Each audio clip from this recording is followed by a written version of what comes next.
오늘 선생님이 들려줄 이야기는 지난번에 예고했던 대로 전영택의 화수분입니다.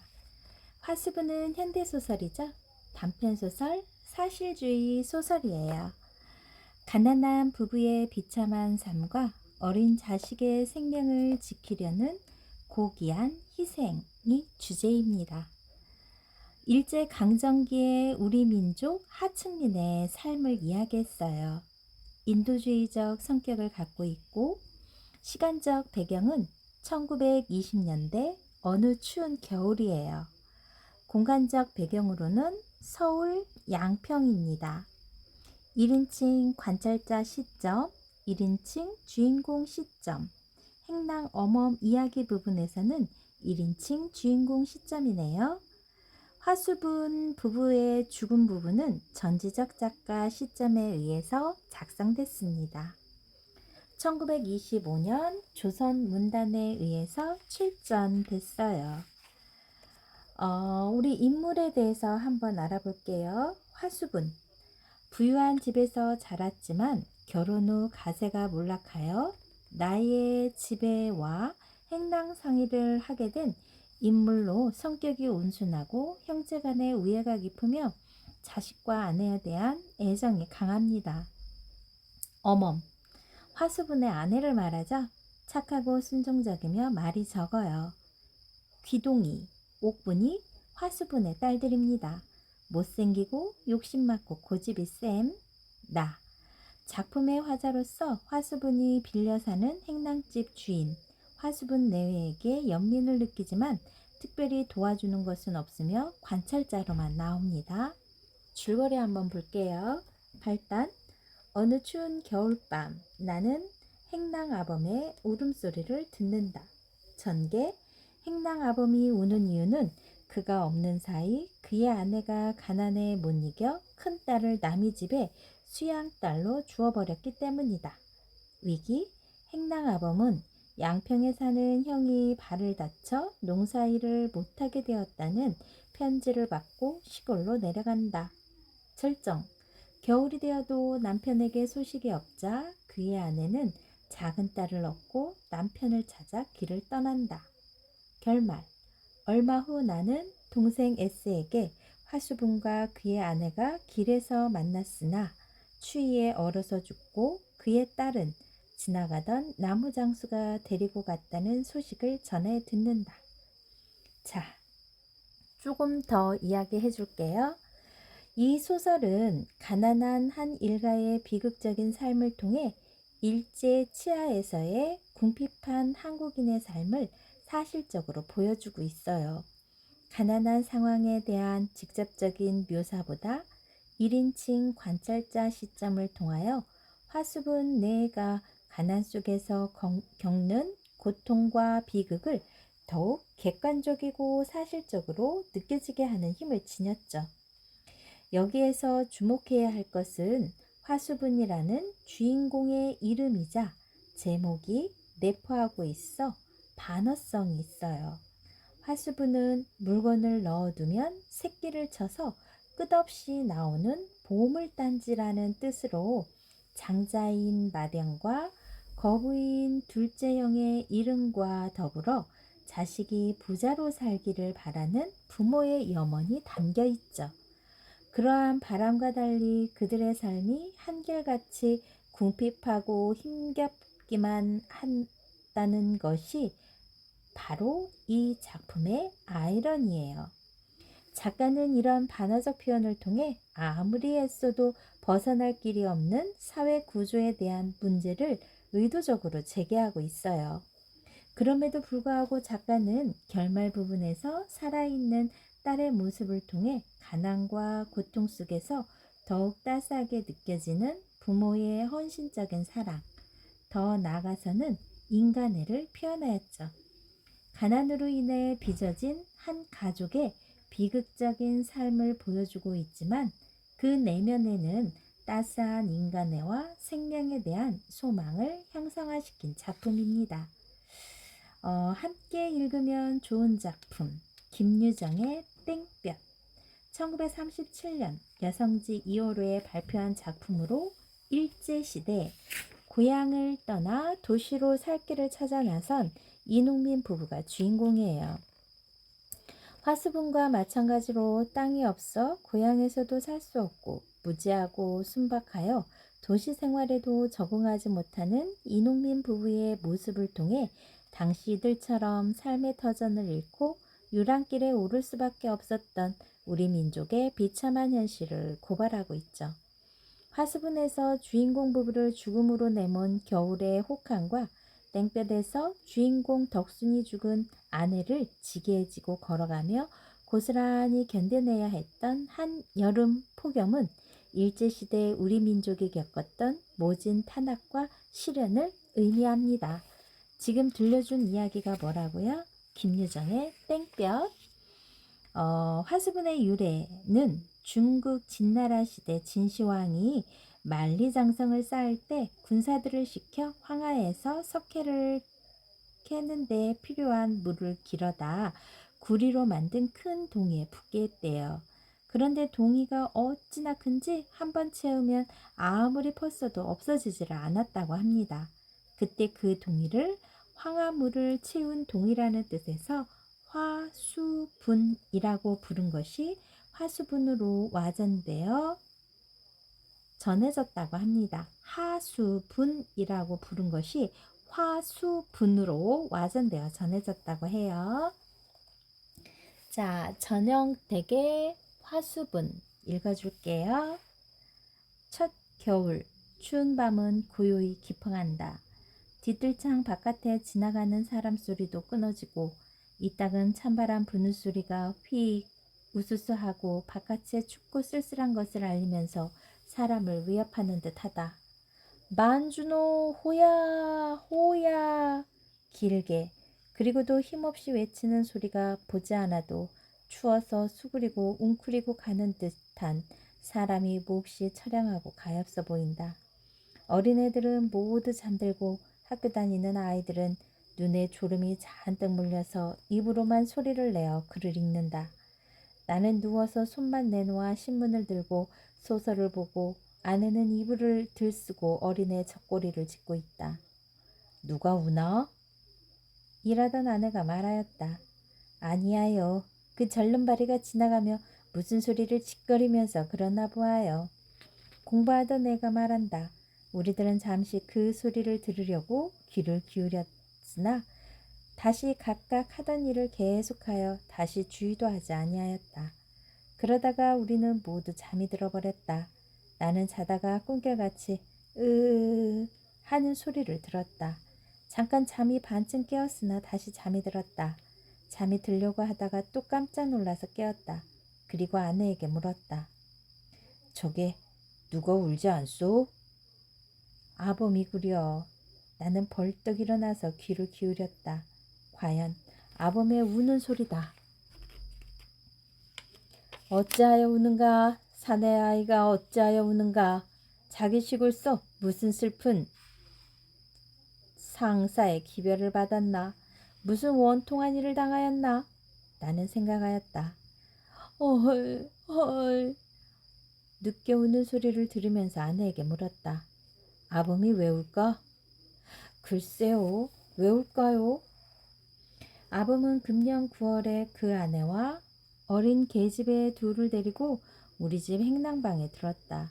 나이는 한 30살쯤 먹어 보이고 머리에 상투가 그냥 달라붙어 있고 키가 늘씬하고 얼굴은 갸름하고 누르퉁퉁하고 눈은 좀 큰데 사람이 퍽 순하고 착해 보였다. 주인을 보면 어느 때든지 그 방에서 고달픈 몸으로 밥을 먹다가도 얼른 일어나서 허리를 굽혀 절한다.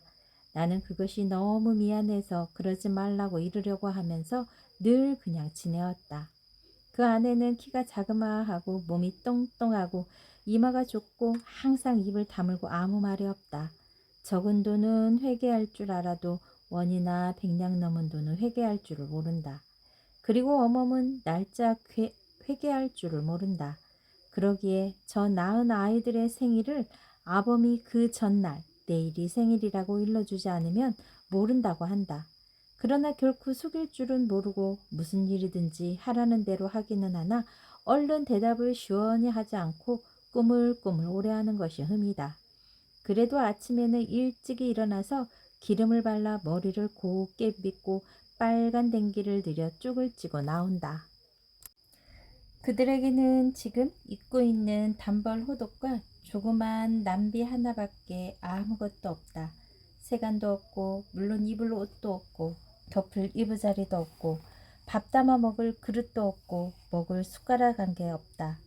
있는 것이라고는 보기 싫게 생긴 딸 둘과 작은 애를 입는 옷 누더기와 띠, 아범이 버려야 하는 지게가 하나, 이것뿐이다. 밥은 우선 주인집에서 내어 간 사발과 숟가락으로 먹고 물은 역시 주인집 어린애가 먹고 비운 가루 우유통을 갖다가 떠먹는다. 9살 먹은 큰 계집애는 몸이 뚱뚱하고 얼굴은 컴컴한데 이마는 어미 닮아서 좁고 볼은 애비 닮아서 축 늘어졌다. 그리고 이르는 말은 하나도 듣는 법이 없다. 그 어미가 아무리 욕하고 때리고 하여 볼만 부어서 까닭없다. 도리어 어미를 욕한다. 꼭 서서 어미 보고 눈을 부르대고 족깍쟁이가 왜 야단이야 하고 욕을 한다. 먹을 것이 생기면 자식 먹이고 남편 대접하고 자기는 늘 굶는 어미가 헛입 노릇이라도 하는 것을 보게 되면 망할 계집년이 무얼 혼자만 처먹어 하고 욕을 한다. 다만 자기 어미나 아비의 말을 아니 들을 뿐 아니라 주인 마누라나 주인 나리가 무슨 말을 일러도 아니 듣는다. 먼 데 있는 것을 가까이 오게 하려면 손수 붙들어 와야 하고 가까이 있는 것을 비키게 하려면 붙들어다 치워야 한다. 다음에 작은 계집애는 돌을 지나 3살 먹은 것인데 눈이 커다랗고 입술이 삐쭉 나오고 걸음은 겨우 삐뚤빼뚤 걷는다. 그러나 여태 말도 도무지 못하고 새벽부터 하루 종일 붙들어 매어 끌려가는 돼지 소리 같은 크고 흉한 소리를 내어 울어설 해를 보낸다. 울지 않는 때라고는 먹을 때와 잔 때뿐이다. 그러나 먹기는 썩 잘 먹는다. 먹을 것이라고는 눈앞에 보이기만 하면 죄다 빼앗아다가 두 다리 사이에 넣고 다리와 팔로 웅크리고 옹옹 소리를 내면서 혼자서 먹는다.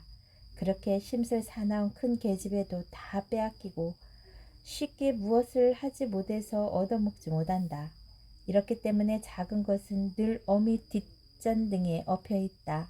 만일 내려놓아 버려두면 그냥 땅바닥을 벗은 몸으로 두 다리를 떡 내뻗치고 묶여가는 돼지 소리로 동리가 요란하도록 냅다 지른다. 그래서 어멈은 밤낮 작은 것을 얻고 큰 것과 싸움을 하면서 얻어먹지도 못하고 물깃고 걸레질지고 빨래하고 서서 돌아간다. 작은 것에게는 젖을 먹이고 큰 것에 욕을 먹고 송아받고 사나이에게 웅얼웅얼하는 잔말을 듣는다. 밥 지을 쌀도 없는데 밥 안 짓는다고 욕을 한다. 그리고 아범은 밝기도 전에 지게를 지고 나갔다가 밤이 어두워서 들어오지만 하루에 2끼를 못 끓여 먹고 대개는 벌이가 없어서 새벽에 나갔다가도 오정때가 되면 일찍 들어온다. 들어와서 흔히 잔다. 이런 때는 온종일 그 이튿날까지 굶는다.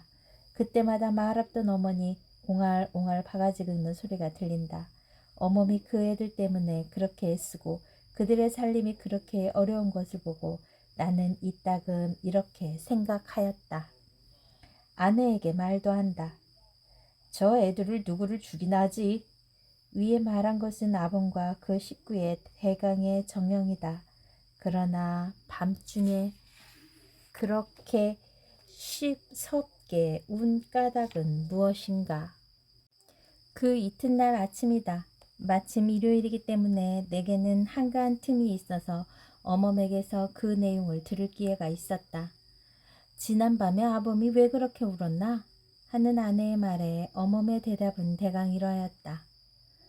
어멈이 늘 쌀을 팔라댕겨서 저 뒤에 쌀가게 마누라를 알지요. 그 마누라가 퍽 고맙게 굴어서 이따금 앉아서 이야기도 했어요. 때때로 그 애들을 데리고 어떻게 지내나 하고 물어요. 그럴 적마다 죽지 못해 삽지요 하고 아무 말도 아니했어요. 그러는데 한 번은 가니까 큰 애를 누구를 주면 어떠냐고 그래요. 그래서 제가 데리고 있다가 먹이면 먹이고 죽이면 죽이고 하지 제 새끼를 어떻게 남을 줍니까? 그리고 워낙 못생기고 아무 철이 없어서 애미애비나 기르다가 죽이더라도 남은 못 주어요. 남이 가져갈 게 못 됩니다. 그것을 데려가시기는 댁에서는 길러 무엇합니까? 돼야지면 잡아나 먹지요. 하고 저는 줄 생각도 아니했어요. 그래도 그 마누라는 어린 것이 다 그렇셨던가. 어서 좋은 댁에서 달라니 보내게. 잘 길러 시집 보내주신다네. 그리고 여태 젊은이들이 벌어먹고 살아야지. 애들을 다 데리고 있다가 인제 차차 날도 추워오는데 모두 한꺼번에 굶어 죽지나 말고 하시면서 여러 말로 무리하게 자꾸 권하셔요. 말을 들으니까 그랬으면 좋을 듯도 하기에 그럼 저희 아범 보고 말을 해보지요 했지요. 그랬더니 그 마누라가 부쩍 달라붙어서 내일 그댁 마누라가 우리 집으로 오실 터이니 그 애를 데리고 오게 하셔요. 해서 저는 글쎄요 하고 돌아왔지요. 돌아와서 그날 밤에 그젯밤이 오시다. 그젯밤이 아니라 어제 아침이 오시다. 요새 저는 정신이 하나 없어요. 그젯밤에는 들어와서 반찬 없다고 밥도 안 먹고 고온에서 쓰러져 자길래 그런 말을 못하고 어제 아침에야 그 이야기를 했지요. 그랬더니 내가 나 임자 마음대로 하게 그려. 그러고 일어서 지게를 지고 나가버리겠죠. 그러고 저 혼자서 온종일 이리저리 생각을 해보았지요. 아무러나 제 자식을 남을 주고 싶지는 않지만 어떻게 합니까? 아시듯이 이제 새끼 또 하나 생깁니다 그려. 지금도 어려운데 어떻게 둘씩 셋씩 기릅니까? 그래서 차마 발길이 안 나가는 것을 오정 때가 되어서 데리고 갔지요. 짐승 같은 계집애는 아무런 것도 모르고 따라 나서요. 앞서가는 것을 뒤로 보면서 생각하니까 어째 마음이 안 되었어요. 하면서 어멈은 울먹울먹한다. 눈물이 핑 돈다. 그런 곳을 데리고 갔더니 참말 웬 알지 못하는 마누라님이 앉아 계셔요. 그 마누라가 호떡이나 군밤이라 감이라 먹을 것을 사다 주면서 나하고 우리 집에 가서 살자. 이쁜 옷도 해주고 맛난 밥도 먹고 좋지? 나하고 가자. 하시니까 이것은 먹기에 미쳐서 대답도 아니하고 앉았어요. 이 말을 들을 때 나는 그 계집애가 우리 마루 끝에 서서 우리 집 어린애가 감 먹는 것을 보다가 내버린 감 꼭지를 쳐다보면서 집어가지고 나가던 것이 생각났다. 어멈은 다시 이야기를 이어 그래 제가 어쩌나 보려고 그럼 너 저 마님 따라가 살려? 나는 집에 갈 터이니 했더니 저는 본체만치 하고 머리를 끄덕끄덕해요. 그래도 미심해서 정말 갈 테야? 가서 울지 않을 테야? 하니까 저를 한번 힐끗 노려보더니 그래 걱정 말고 가요 하겠지요. 하도 어이가 없어서 내버리고 집으로 돌아왔지요. 그리고 돌아와서 저 혼자 가만히 생각하니까 아범이 또 무엇라 할는지 몰라 어찌 안 되었어요. 그래 바삐 아범이 일하러 댕기는 데를 찾아갔죠. 한번 보기나 하려고. 염천교 다리로 남대문통으로 아무리 찾아야 있어야죠. 몇 시간을 애써 찾아댕기다가 할 수 없이 그 댁으로 도로갔죠. 갔더니 계집애도 그 마누라도 벌써 떠나가 버렸겠죠. 그 댁 마님 말씀이 저녁 6시 차로 광안지 강화도로 떠났다고 하셔요. 가시면서 보고 싶으면 설 때 와보고 와 살려면 농사짓고 살라고 하셨대요. 그래 하는 수가 있습니까? 그냥 돌아왔지요. 와서 아무 생각이 없어서 아범 저녁 지어줄 생각도 아니하고 공연히 밖에 나가서 왔다 갔다 돌아댕기다가 들어왔죠. 저는 눈물도 안 나요. 그러다가 밤에 아범이 들어왔기에 그 말을 했더니 아무 말도 아니하고 그렇게 통곡을 했답니다. 여북하면 제 자식을 꿈에도 보도 못하던 사람에게 주겠어요. 할 수가 없어서 그렇지요. 집에 두고 굶기는 것보다 날까 해서 그랬지요. 아범이 본래는 저렇게는 못 살지는 않았답니다. 저희 아버지 살았을 때는 벼 백섬이나 하고 삼형제가 양평 시골서 남부럽지 않게 살았답니다. 이름들도 모두 좋지요. 마령은 장자요, 둘째는 거부요, 아범이 셋째인데 화수분이랍니다. 그런 것이 제가 간 후로부터 시아버님이 돌아가시고 그리고 맏아들이 죽고 농사 미천인 소 한 마리를 도적 맞고 하더니 차차 못살게 되기 시작해서 종래 저렇게 거지가 되었답니다. 지금도 시골 큰 댁에 가면 굶지나 아니할 것을 부끄럽다고 저러고 있죠. 산에 못생긴 건 할 수가 없어요.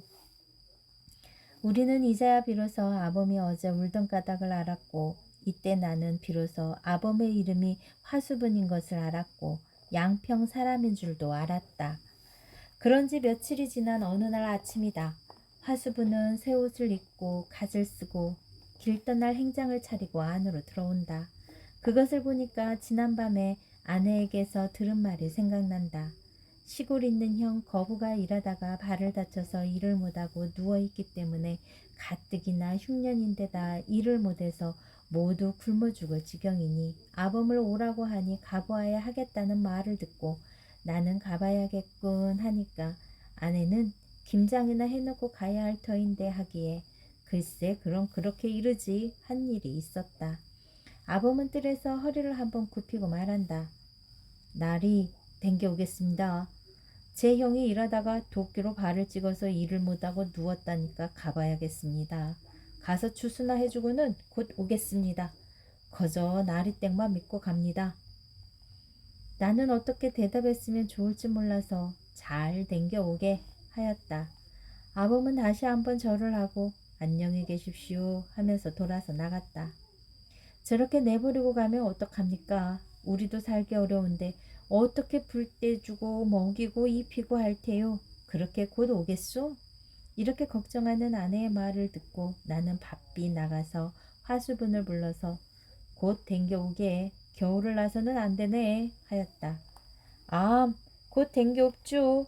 화수분은 뒤를 돌아보고 이렇게 대답을 하고 달아난다. 화수분은 간지 일주일이 되고 열흘이 되고 보름이 지나도 아니온다. 어멈은 추세에서 쌀말이나 가지고 돌아오기를 밤낮 기다려도 종래 오지 아니하였다.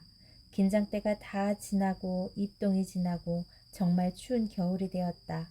하루 저녁은 바람이 몹시 불고 그 이튿날 새벽에는 하얀 눈이 펑펑 내려 쌓였다.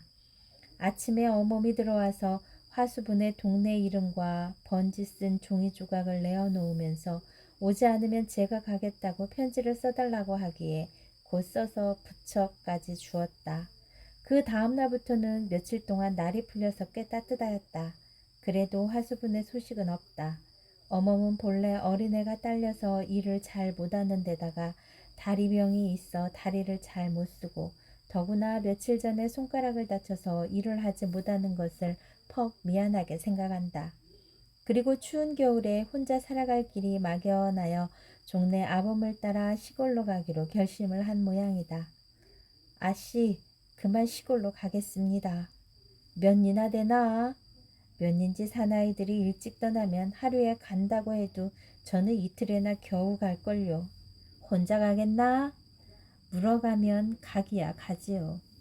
아내와 이런 문답이 있은 다음날 아침 바람이 몹시 불고 추운 날 아침에 어멈은 어린 것을 얻고 돌아볼 것도 없는 행랑방을 한번 돌아보면서 아창아창 떠나갔다. 그날 밤에도 몹시 추웠다. 우리는 문을 꼭꼭 닫고 문틈을 헝겊으로 막고 이불을 둘씩 덮고 꼭꼭 붙어서 일찍 잤다. 나는 자면서 잘 갔나 얼어 죽지나 않았나 하는 생각이 났다.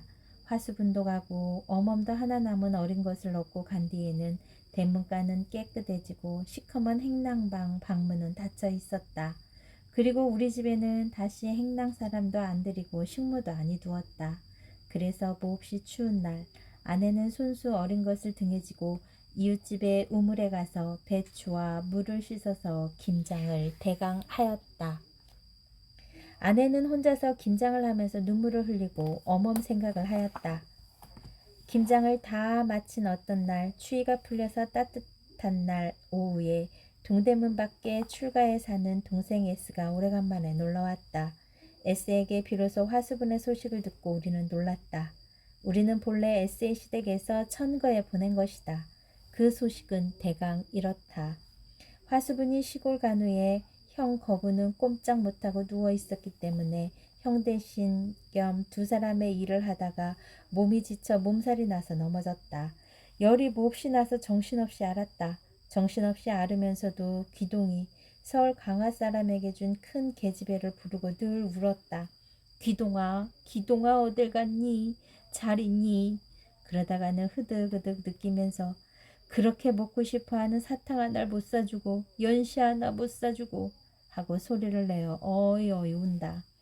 그럴 때 어멈의 편지가 왔다. 뒷집 귀화집 진사댁 서방님이 읽어주는 편지 사연을 듣고 아이고 옥분아 옥분이애미 하고 또 어이어이 운다. 울다가 벌떡 일어나서 서울서 농마전에 서서 사입고 간 새 옷을 입고 갓을 썼다. 집안 사람들이 굳이 말리는 것도 뿌리치고 화수부는 서울을 향하여 어멈을 데리러 떠났다. 쌀이문 밖에를 나가 화수부는 나는 듯이 달아났다. 화수부는 양평서 오정이 거의 되어서 떠나서 해가 질 즈음에서 백리를 거의 와서 어떤 높은 고개를 올라섰다. 칼라 같은 바람이 뺨을 친다. 그는 고개를 숙여 앞을 내려다보다가 소나무 밑에 희끄무레한 사람의 모양을 보았다. 그것을 곧 달려가 보았다. 가본즉 그것은 옥분과 그의 어머니다. 나무 밑 눈 위에 나뭇가지를 깔고 어린 것 없는 헌 누더기를 쓰고 한 끝으로 어린 것을 꼭 안아가지고 웅크리고 떨고 있다. 화수부는 와악 달려들어 안았다. 어멈은 눈을 떴으나 말을 못한다. 화수분도 말을 못한다. 어린 것을 가운데 두고 그냥 껴안고 밤을 지낸 모양이다.